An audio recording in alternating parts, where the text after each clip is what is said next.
जी बिल्कुल सिंध दोमी शहर कश्मीर में जो गर्मी शिदत लफ़ा इजाफा भी शुदा आया फदा जो कश्मीर में बर्फ़ जो ब्लैक सरा विकरा भी बर्फ़ फरामी बिल्कुल नैन शहरी जो परेशान ब्याई शहरी भजी गाल बोला खनू के आइन छे चवणे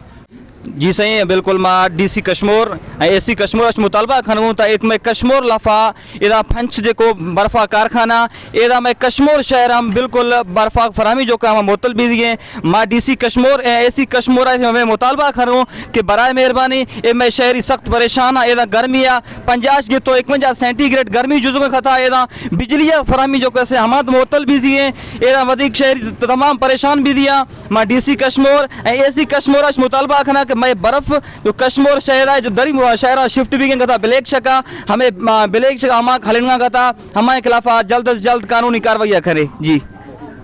बर्फ़ के लिए अस बिल्कुल चाहता तो बर्फ़ बिल्कुल नथी मिले असांजे कश्मीर शहर में बिल्कुल ॾाढो बहरान आहे जीअं बिजली जो बहरान आहे जीअं बर्फ़ जो भी कश्मीर शहर में बहरान थी वियो आहे ॿिए शहरनि में बर्फ़ बिल्कुल बेहतरीन मिले थी। पंजाब में बिल्कुल वॾो कूलर थधो थी वञे थो असांजे कश्मीर में 50 जी बर्फ़ वठूं था झग थधो भी नथो थिए इहो कुझु